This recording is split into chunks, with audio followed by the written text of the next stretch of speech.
بسم اللہ الرحمن الرحیم وابتغوا الیہ الوسیلہ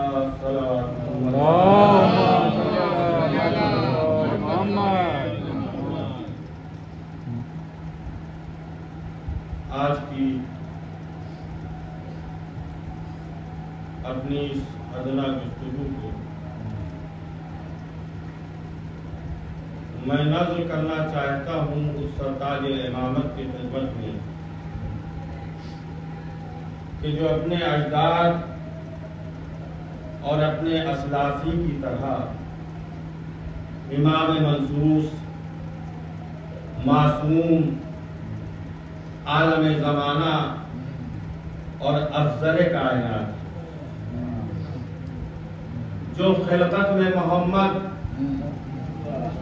عصمت میں فاطمہ، کردار میں علی، خلق میں حسن، صبر میں حسین، عبادت میں شبیہ زین العابدین، علم میں باقر، صدق میں جعفر، حلم میں کاظم اور مشیت الہی کی منزلوں میں راضی و رضا اور غربت کی منزلوں میں غریب الغربا۔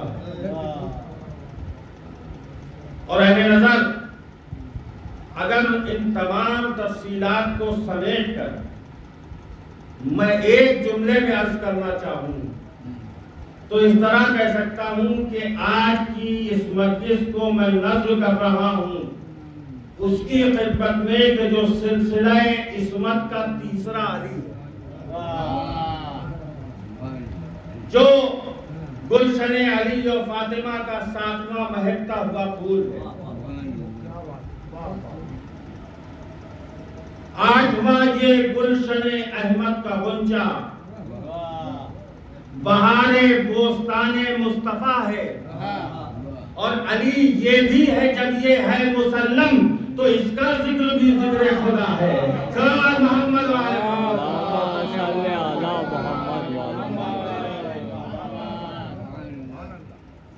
تو ارباب نظر، آج کی اس مجلس میں نے جس مختصر سی آیت کریمہ کو اپنا سرنامہ کلام قرار دیا ہے، اس میں خالق کائنات تمام نوع بشری کو مخاطب کر کے ارشاد فرما رہا ہے کہ اپنے رب کی طرف وسیلہ تلاش کرو۔ صلوات محمد والے اللہم صلی علی محمد والے محمد۔ اہل نظر، اگر آپ الفاظ قرآنی کا نگاہ غائب سے جائزہ لیجئے تو آپ کو معلوم یہ ہوگا کہ قدرت یہ اعلان نہیں کر رہی ہے کہ اپنے رب کی طرف وسیلہ بناؤ، نہیں، اپنے رب کی طرف وسیلہ تلاش کرو، یعنی بنانا تمہارا کام نہیں ہے، بنانا تمہارے اختیار کی بات نہیں ہے، یہ ہمارے اختیار میں ہے۔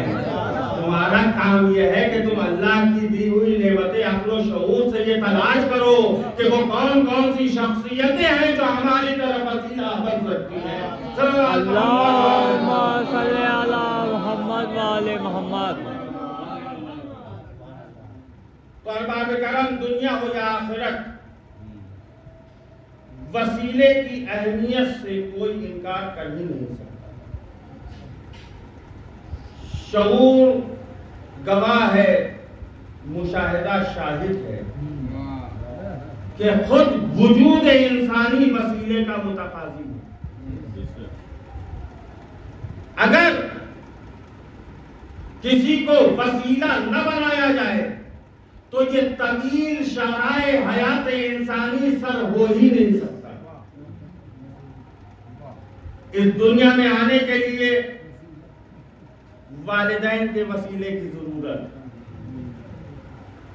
اس زندگی کو بامقصد بنانے کے لیے، حقیقت حیات سمجھنے کے لیے، یعنی علم حاصل کرنے کے لیے استاد کے وسیلے کی ضرورت، نسل کو آگے بڑھانے کے لیے مرد کو عورت کے اور عورت کو مرد کے وسیلے کی ضرورت، اور یہاں تک کہ یہ زندگی ختم ہو گئی، اب صدائے موت پر لبیک کہہ کے دنیا سے رخصت ہو گئے، تو اب اپنی آخری آرام گاہ سے متصل ہونے کے لیے 4 کاندھوں کے وسیلے کی ضرورت ہے، یعنی بغیر کسی کا سہارا لیے ہوئے، بغیر کسی کو وسیلہ بنائے ہوئے، کوئی بھی ذوی روح اس طویل شاہراہ حیات انسانی کو سر کر ہی نہیں سکتا۔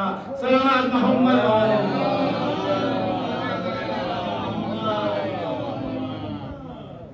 اور احباب کرم، میں تو یہ کہتا ہوں کہ انسان پھر انسان ہے، بشر پھر بشر ہے،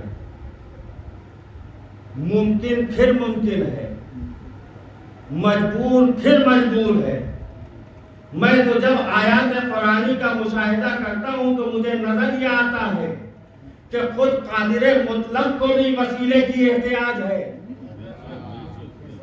اے قسم ہے اعلان کی، کنت کنزا مخفیا، میں ایک چھپا ہوا خزانہ تھا، میں نے چاہا کہ میں پہچانا جاؤں، تو اے محمد ہم نے تمہارے نور کو خلق کر دیا۔ صلوات محمد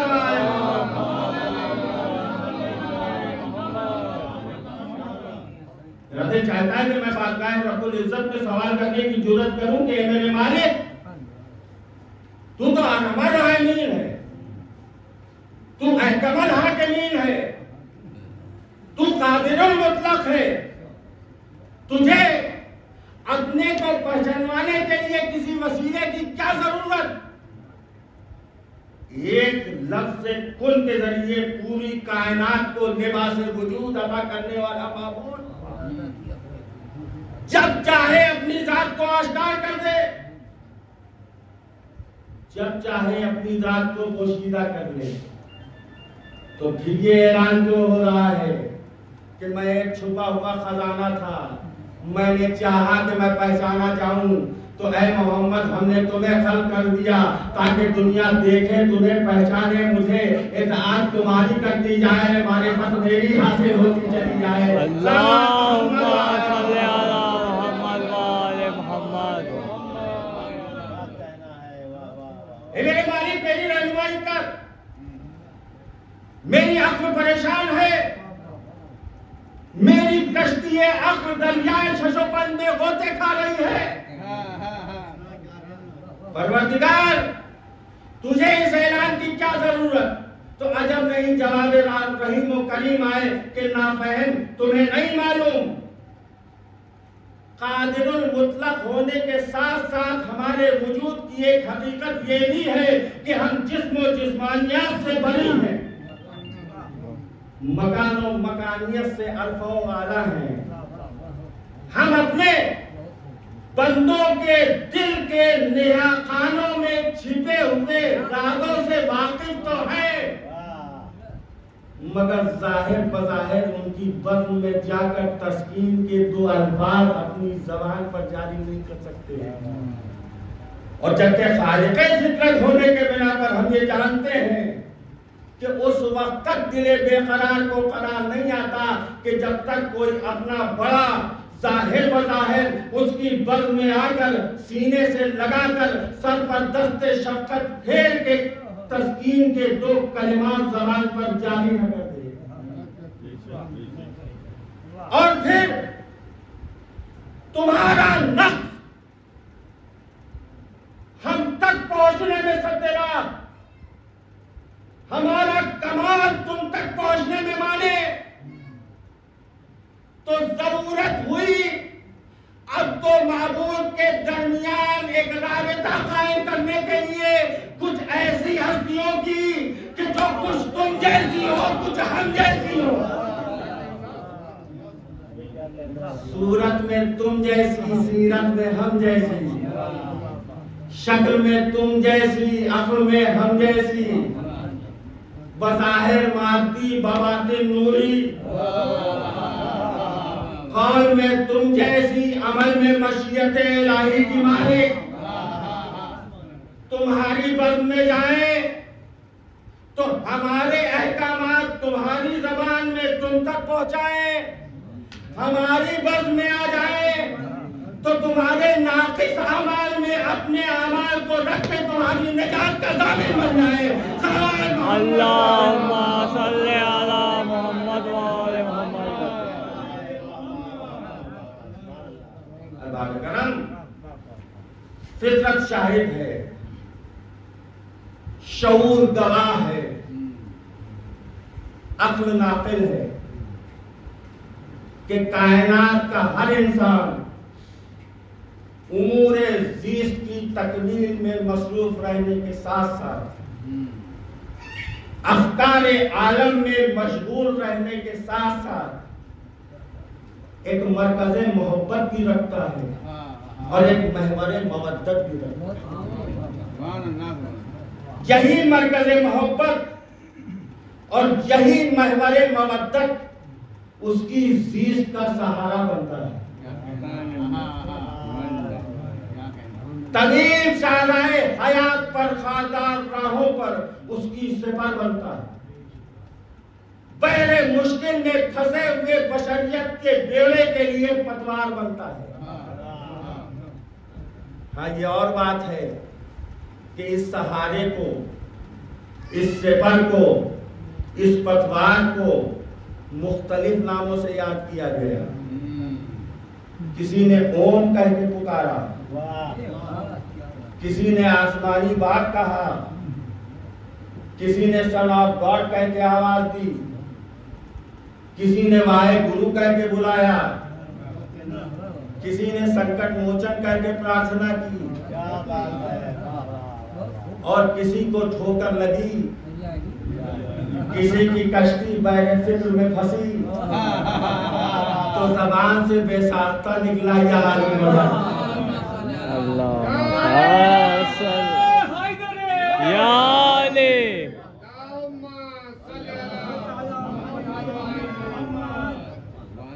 لیکن احباب کرم، افسوس کی بات یہ ہے کہ مندروں میں گھنٹے بجے، کنیسہ میں اذان ہوئی، چرچوں میں پریئر ہوئی، گردوارے میں قربانی ہوئی، کسی کے کانوں پر جو نہیں رینگی، کسی نے علم احتجاج بلند نہیں کیا، کسی نے کوئی مخالفت نہیں کی، لیکن ادھر ہماری زبان سے یا علی مدد نکلا، ادھر پیشانیوں پر شکلیں پڑ گئی، تیور بدل گئے۔ اب شرک اور بدعت کے کارخانے کھل گئے، فتوے جاری ہونے لگے۔ کیا کہہ دیا؟ یا علی مدد کہہ دیا، مشرک ہو گئے، بدعتی ہو گئے، یا الہی مدد کہنا چاہیے۔ یہ یا علی مدد تو کہا، میں کہتا ہوں کہ یقیناً ہم مشرک ہو گئے ہوتے، ہم بدعتی ہو گئے ہوتے اگر علی کو مدد کے لیے ہم نے اپنے خواہش نفس سے پکارا ہوتا۔ ہم نے کبھی علی کو اللہ سمجھ کے نہیں بلایا، بلکہ اللہ سمجھ کے بلایا ہے۔ ہم نے علی کو مدد کے لیے کبھی معبود سمجھ کے نہیں بلایا، بلکہ اب تو معبود کے درمیان قائم ایک رابطے کا وسیلہ سمجھ کے بلایا ہے۔ اللہم صلی علی محمد۔ اور احباب کرم، اگر کسی کو وسیلہ بنانا شرک و بدعت ہے تو پھر اللہ پر اعتراض کرو کہ اس نے اپنی شاہکار مخلوق انسان کو براہ راست اس دنیا میں کیوں نہیں بھیج دیا؟ یہ والدین کو خالق مجازی کا درجہ دے کر تمہارے وجود کا وسیلہ کیوں قرار دیا؟ اس نے اپنی شاہکار تخلیق انسان کو، جو صاحب عقل و شعور تھی، علم دے کر اس دنیا میں کیوں نہیں بھیجا؟ یہ علم حاصل کرنے کے لیے استاد کو وسیلہ کیوں قرار دیا؟ تو معلوم ہوا کہ وجود خود وسیلے کا متقاضی ہے۔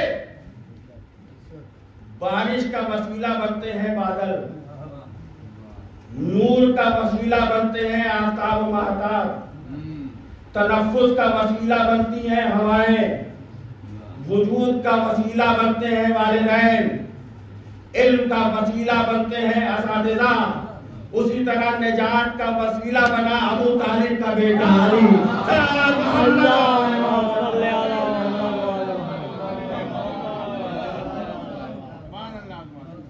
یہ وسیلہ ہے ادنا سے اعلیٰ بننے کا، یہ وسیلہ ہے نزول سے صعود کا۔ اور ارباب کرم، ایک بات واضح کر دینا ضروری سمجھتا ہوں کہ اسلام دین سکون کا نام نہیں ہے، اسلام دین جمود کا نام نہیں ہے، بلکہ مسلسل بلندیوں کی جانب مائل بپرواز رہنے کا نام ہے اسلام۔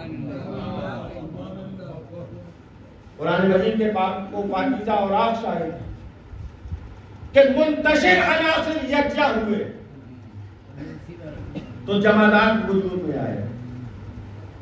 جمادات کا جوہر ذاتی ہے سکوت و جمود۔ جمادات نے ارتقاء حاصل کی، نباتات وجود میں آئے۔ نباتات کا جوہر ذاتی ہے نشو و نما، نباتات نے ارتقاء کی منزل سر کی، حیوانات وجود میں آئے۔ حیوانات کا جوہر ذاتی ہے حس و حرکت، حیوانات نے ارتقاء کی منزل سر کی، انسان وجود میں آیا۔ انسان کا جوہر ذاتی ہے عقل و شعور، لیکن کیا اس بلندی پر پہنچ کے سکوت طاری ہو جائے گا، جمود آ جائے گا، ترقی کی راہیں مردود ہو جائیں گی؟ اے میرے معبود، کیا سکوت آ گیا؟ عجب نہیں کہ جواب و رحیم و کریم آئے کہ نادان سنت الہی کبھی تبدیل نہیں ہوتی۔ یاد رکھو، قانون الہی کبھی نہیں بدلتا۔ جمادات کو ارتقاء دے کر نباتات بناؤں گا، نباتات کو ارتقاء دے کر حیوانات بناؤں گا، حیوانات کو ارتقاء دے کر انسان بناؤں گا، انسان بن گیا تو اسے ارتقاء دے کر مسلمان بناؤں گا، مسلمان کو ارتقاء دے کر مومن بناؤں گا، مومن کو ارتقاء دے کر متقی بناؤں گا، متقی بن گیا تو میدان امتحان میں لا کر نبی بناؤں گا، نبی کو ارتقاء دے کر رسول بناؤں گا، رسول کو ارتقاء دے کر اولو العزم بناؤں گا، اور اولو العزم کو ارتقاء دے کر اشرف المرسلین بناؤں گا۔ اور جب ترقی کا کوئی زینہ باقی نہ رہے گا تو اس نور کے دو ٹکڑے کر دوں گا، ایک کو نبی بناؤں گا، دوسرے کو علی بناؤں گا۔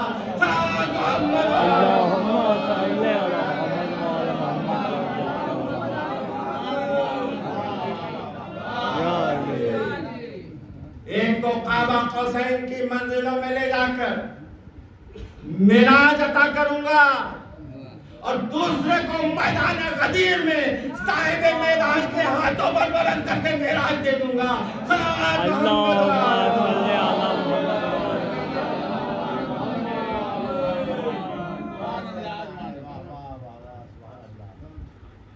مولا کائنات مسجد کوفہ میں خطبہ دے رہے ہیں کہ ایک شخص جو ارسطو اور سقراط کے یعنی یونانی فلسفے کا عالم تھا، مجمع میں کھڑا ہو گیا، یعنی آج کے خطبوں کی فصاحت نے مجھے بے چین کر دیا، اضافہ علم سے سرشار ہو رہا، لیکن غم ہے تو بس اس بات کا کہ آپ نے اپنے خطبوں میں اصطلاحات جو بیان کی ہے وہ فلسفے کی نہیں۔ اگر آپ فلسفے کی اصطلاحات بیان کرتے تو لطف دوچند ہو جاتے۔ بس یہ سننا تھا کہ لبھائے باغ مدینۃ العلم متوسم ہو گئے۔ کہا ہے شیخ، فلسفے کی اصطلاحات سے تیرا مطلب کیا ہے؟ کیا تو نہیں جانتا کہ اسلام کا جوہر ذاتی ہے اعتدال پسندی.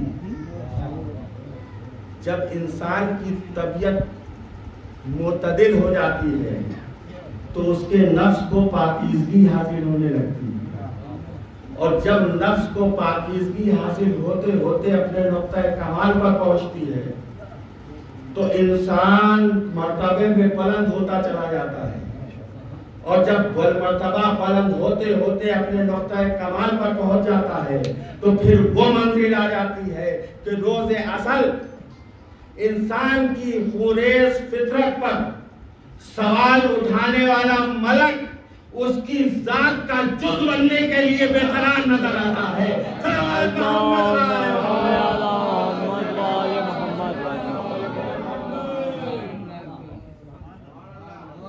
ارباب کرم، بات مبہم نہ رہ جائے، اس لیے اب میں آپ کو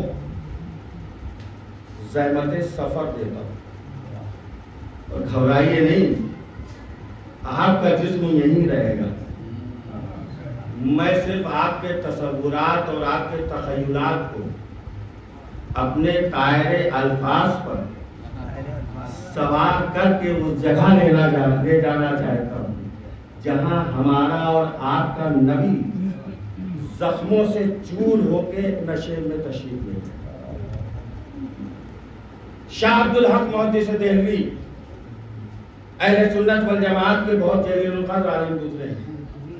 وہ اپنی کتاب مدارج النبوہ میں تحریر فرماتے ہیں کہ جب پیغمبر اسلام زخموں سے چور ہو کے میدان احد میں ایک نشے میں تشریف لے گئے تو اب شیطان کو موقع ملا اور اس نے اعلان کر دیا قد قتل محمد قتل کر دیے گئے. ارباب کرم،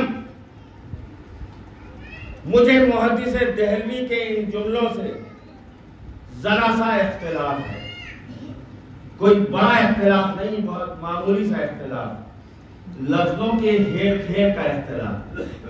محدث دہلوی نے لکھا کہ یہ آواز قد قتل محمد کی شیطان نے بلند کی تھی، لیکن میں یہ کہتا ہوں کہ یہ آواز جس نے بلند کی تھی وہ شیطان تھا. محمد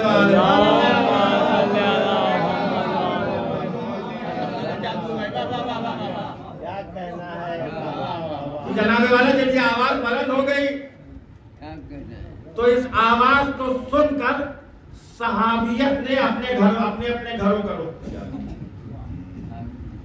مگر یہ آواز جب ولایت کے کانوں میں پہنچی، دیکھیے اکثر دوا ایک ہوتی ہے لیکن مزاج کے بدلنے سے اثر بھی بدل جایا کرتا ہے.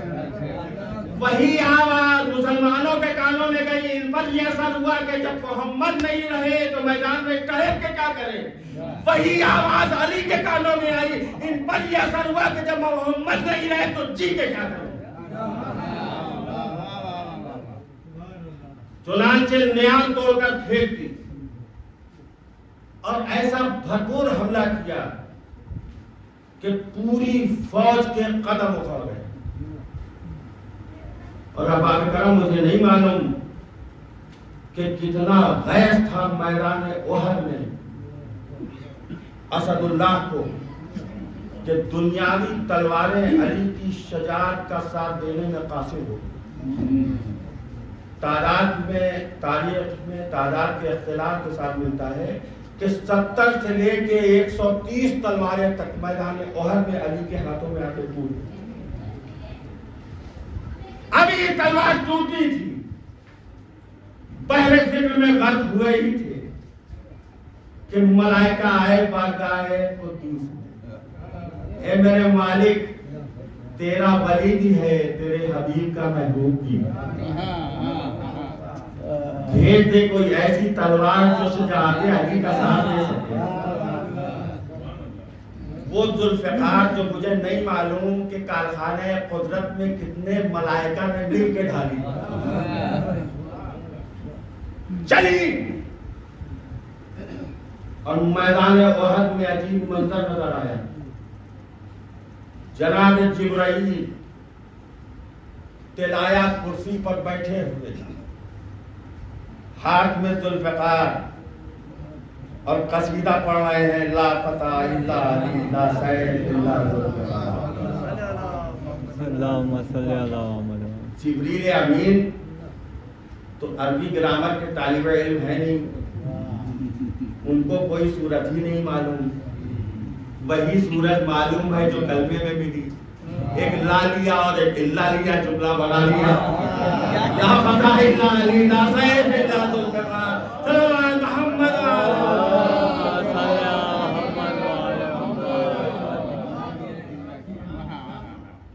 میں نے جبریل کو اکثر آتے ہوئے دیکھا اس در پر، عاشق کا سلام معشوق کے نام لے کے آئے، محب کا پیغام محبوب کے لیے لے کے آئے، آیات لے کے آئے، نمازیں نیک پیغام لے کے آئے، روزے کا انداز لے کے آئے، حج کا حکم لے کے آئے، لیکن کبھی کرسی پر بیٹھ کے آتے ہوئے نہیں دیکھا۔ آج علی کے ذاکر بن کے آ رہے ہیں، تو اللہ نے منبر عطا کر دیا، صلی اللہ علیہ محمد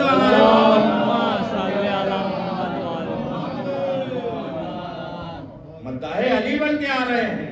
اب میں کہتا ہوں مجھ سے یہ سوال نہ کیا کیجئے کہ منبر پہ آ کے ان کی باتیں کریے، یہ کب تک خیبر و خندق پڑھتے رہیں گے؟ ذرا حرام و حلال بھی بتائیے۔ میں کہتا ہوں کہ دنیا کا اختیار ہے، جو چاہے پڑھے، وہ جانے، ان کا عقیدہ جانے۔ میں کسی پر تنقید کرنے کی نہ میری عادت ہے نہ میری حیثیت ہے، میں تو بس اتنا جانتا ہوں کہ اللہ نے جبریل امین کو آج منبر دے کے قیامت تک کے لیے ذاکرین کو یہ پیغام دے دیا کہ یاد رکھو یہ منبر تمہیں عطا ہوا ہے ذکر علی کے صدقے میں، صلی اللہ علیہ محمد وعلی اللہم صلی علی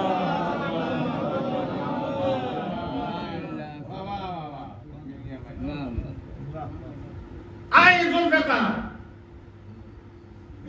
ہاتھوں کا بوسہ لیا، کون؟ مولا تیری کنیز۔ کس نے بھیجا؟ خدا نے بھیجا۔ جب خدا نے بھیجا ہے تو ساتھ تو نہیں چھوڑے گی، ٹوٹے گی تو نہیں۔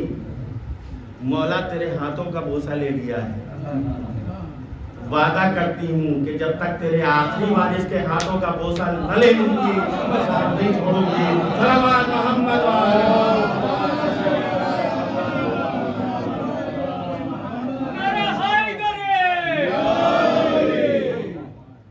اللہ کی راہ میں جنگ،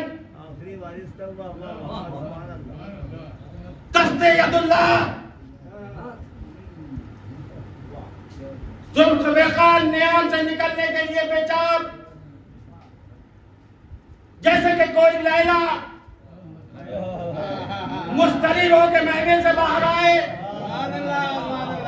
یا یوں کہہ دوں کہ جیسے کوئی دلہن مستریب ہو کہ اس کا گھونگھٹ اٹھے اور رونمائی ملے، اور جب رونمائی ملی تو پھر جب تک ایک دو نہیں ہزاروں سر نہیں مل گئے قرار نہیں آیا ذوالفقار کو، صلی اللہ علیہ محمد وعلی۔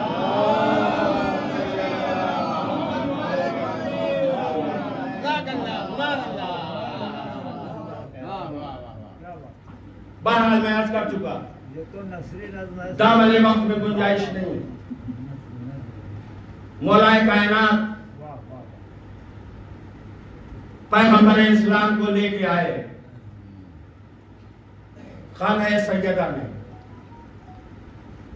شہزادی نے زخمی باغ کو دیکھا، تحت کے بعد سے لپٹ گئی، اے بابا یہ کیا کیفیت ہے؟ فرماتے ہیں پیغمبر، اے فاطمہ اگر آج تمہارا شوہر اور تمہارا سہاگ نہ ہوتا تو نہ رسالت بچتی، نہ اسلام بچتا، نہ شریعت بچتی۔ بس ارباب ازا، وحدانیت، رسالت، اور امامت کا یہی اتحاد کہ جس نے علی اور اولاد علی کو ہر قربانی کے لیے آمادہ کیا. یوں تو حوصلہ امامت ہر منزل پر قابل دید، چاہے مسجد کوفہ کا شگافتہ سر، چاہے مدینے کے ایک گھر میں گرتے ہوئے جگر کے 72 ٹکڑے، چاہے میدان کربلا میں زیر خنجر حسین کا اطمینان، اور چاہے خراسان میں ایک حجرے میں ماہی بیان کی طرح تڑپتا ہوا مارا اٹھوائے.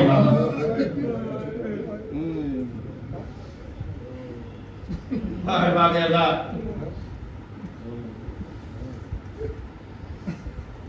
مامون کے لیے بڑی مشکل تھی، اس لیے کہ جسے ولی عہد بنایا اسے قتل کر نہیں سکتا، جسے ولی عہد بنایا اسے قید خانے میں ڈال نہیں سکتا. لہذا ایسے اسباب کی تلاش ہوئی کہ امام کا چراغ حیات بھی گل ہو جائے اور دنیا ثبوت جرم بھی فراہم نہ کر سکے.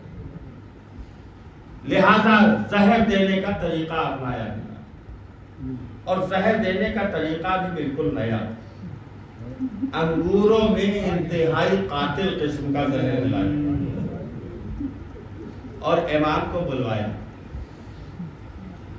امام نے ابو سلط حربی کو بلایا، واقعہ بیان کیا اور فرمایا کہ اے ابا سلط، دیکھو پیغام اجل مجھ تک پہنچ گیا، میں دربار میں جا رہا ہوں. جب میں باہر آؤں اور میرے چہرے پر رومال پڑا تو پھر مجھ سے مخاطب نہ ہونا سمجھ لینا کہ مامون اپنے مقصد میں کامیاب. میں حجرے میں جاؤں گا، حجرے کا دروازہ بند کر لوں گا، اسی عالم میں میری روح قفس انصری سے پرواز کر جائے گی. میرے انتقال کے بعد کچھ دیر انتظار کرنا، جب حجرے کا دروازہ خود بخود کھل جائے تب جا کے حاکم کو خبر دینا. ابو سلط روتے جا رہے ہیں، وصیتیں سنتے جا رہے ہیں. بہرحال ایک نمائندہ آیا، چلیے امام آپ کو دربار میں بلایا. امام دربار میں تشریف لائے، مامون کھڑا ہو گیا، پیشانی کا بوسہ دیا، احترام کے ساتھ اپنے پاس بٹھایا اور حکم دیا کہ وہ خاص انگور جو میں نے امام کے لیے منگوائے ہیں وہ پیش کیے گئے. غلام انگوروں کا طبق لے کے حاضر ہوئے، انگور امام کے سامنے رکھے گئے. اب مامون نے اصرار کرنا شروع کیا اور امام مسلسل انکار فرما رہے ہیں. آخر میں بگڑ کے کہتا ہے، یا رسول اللہ، میں دیکھ رہا ہوں کہ جیسے جیسے میری محبت اور عقیدت آپ سے بڑھتی جا رہی ہے آپ میری طرف سے بدظن ہوتے جا رہے ہیں. بس مجبوراً امام نے چند دانے انگور اٹھا کے دہنے مبارک میں. عزاداروں، انگور کا ذہن میں رکھنا تھا کہ زہر اتنا قاتل قسم کا تھا کہ فوراً اثر کرنے لگا. امام نے آبا کے دامن کو سمیٹا، کھڑے ہو گئے. مامون نے پوچھا، یا ابن رسول اللہ کہاں جا رہے ہیں؟ عجب کلمہ حسرت فرماتے، اے مامون جہاں تو نے بھیجا ہے وہیں سے. ہاں عزاداروں، چہرے پر رومال ڈالا، دربار سے باہر تشریف لائے. ابو سلط نے یہ عالم دیکھا، سمجھ گئے کہ مامون اپنے مقصد میں کامیاب ہو گیا. آگے آگے امام، پیچھے پیچھے ابو سلط روتے ہوئے بڑھ رہے ہیں. امام حجرے میں داخل ہوئے، حجرے کا دروازہ بند کر لیا. ابو سلط باہر جوڑی پر بیٹھ گئے. ہاں عزاداروں، اسی عالم میں ہمارا 8واں امام تنہائی کے عالم میں بستر استراحت پر اس طرح تڑپ رہا تھا کہ جیسے مائیں بے آب تڑپتی. عزاداروں، کیا کہیں، کس سے کہیں؟ یہ تو غریب الغربا ہے.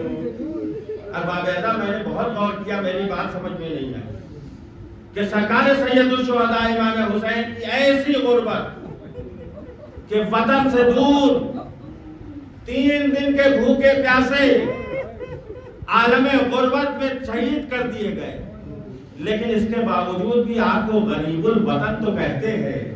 مگر غریب الغربا نہیں کہتے. مجھے نہیں معلوم کہ کیسی غربت تھی ہمارے عالم ایمان کی کہ آپ کا لقب ہی غریب الغربا ہو گیا.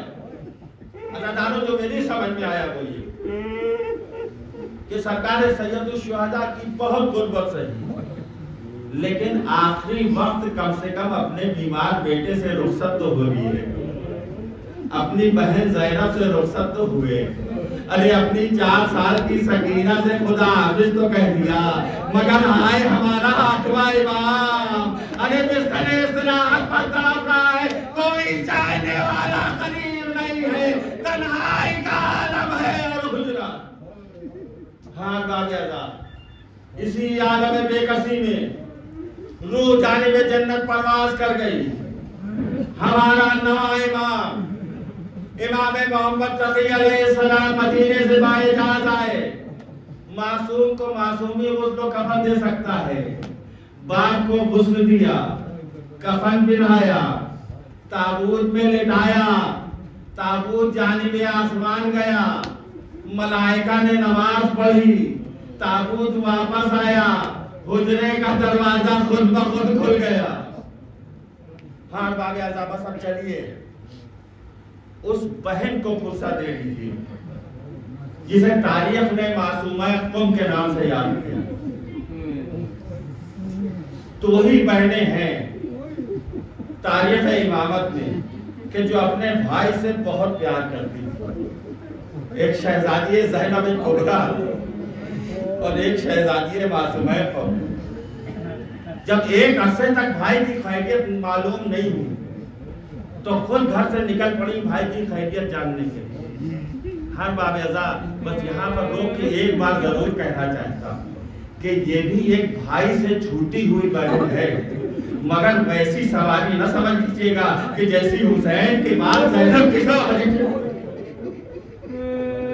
بڑی شان سے سواری جا رہی. محمل بھی ہے، محمل پر پردے بھی ہیں، غلام اور کلیجے بھی ساتھ ساتھ ہیں. سواری منزل و منزل طے کرتی ہوئی جب حدود قم میں داخل ہوئی اور حاکم قم کو معلوم ہوا کہ خارے امام رضا تشریف لا رہی ہیں تو حکم دے دیا کہ پورے شہر کو سیاہپوش کر دیا جائے اور ایک فوج کا دستہ شہزادی کے استقبال کے لیے بڑھے.